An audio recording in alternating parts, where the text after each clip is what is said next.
Assalamualaikum warahmatullahi wabarakatuh. Salam sehat, salam sejahtera bagi kita semua. Saya Abdul Ghifari, Asisten TI Operasional PTPN 4 Regional 6, juga sebagai peserta PLDP 3 Pendukung Bisnis Batch 14. Setelah sebelumnya kita membahas terkait modul kepemimpinan dan manajemen bisnis, selanjutnya akan kita bahas mengenai modul manajemen fungsional. Dalam menjalankan fungsi manajemen pada perusahaan, terdapat beberapa aspek fungsional yang menjadi pendukung bisnis dan juga pilar dalam pendukung bisnis yang diantaranya yang akan kita bahas yaitu dari aspek hukum, kesekretariatan, CSR, SMK 3, MSDM, dan TI.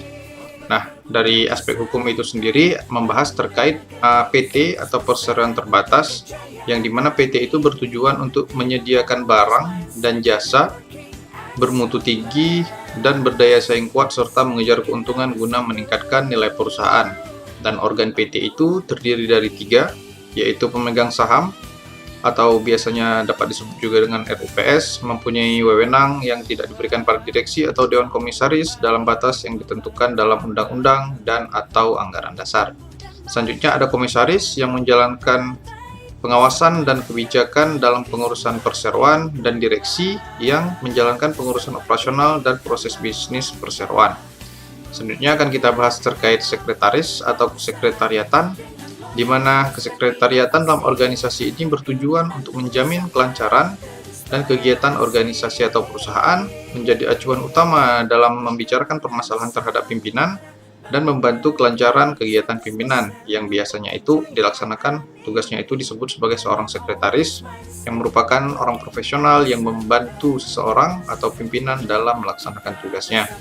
Selanjutnya kita bahas terkait CSR atau Corporate Social Responsibility, yang di Indonesia disebut juga dengan TJSL atau tanggung jawab sosial lingkungan, yang dimana manfaatnya itu dapat digunakan untuk mendorong perusahaan untuk memelihara dan menggunakan sumber daya dengan bijak, mendorong terciptanya lingkungan sosial yang lebih baik, memenuhi kebutuhan dan harapan masyarakat yang semakin kritis, serta menciptakan citra positif perusahaan.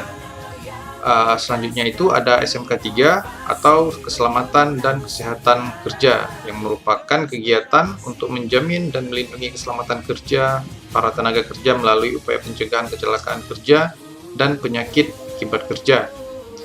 Nah, dia ini ada 4 tingkatan dari penerapan budaya K3, yaitu reaktif atau natural instinct, di mana K3 perlu dilakukan setelah terjadi kecelakaan.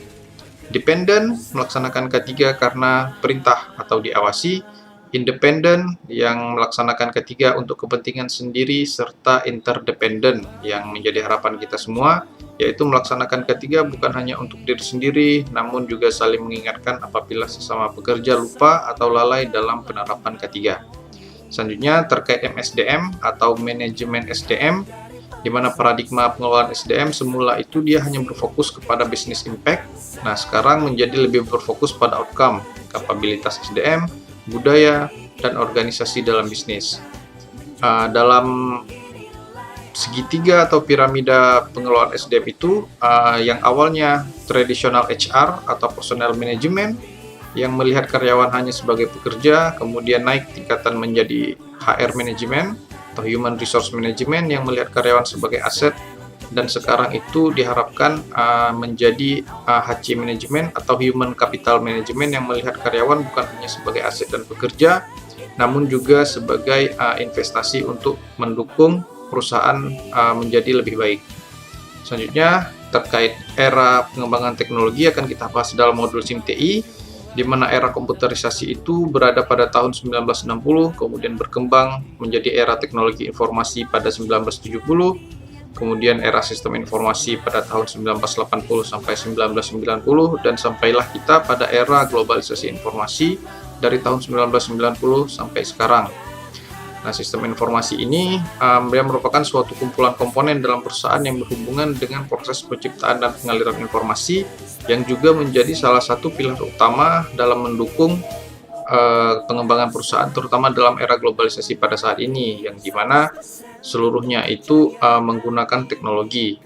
Nah, tujuan dari pemanfaatan TI sendiri ini yaitu untuk pencepatan proses bisnis, penyederhanaan proses bisnis, otomatisasi proses bisnis, integrasi proses bisnis, serta akurasi proses bisnis, yang dimana penerapan TI dalam perusahaan atau organisasi ini diharapkan dapat membantu manajemen, baik itu dalam pengelolaan data, informasi, sampai pada pengambilan keputusan.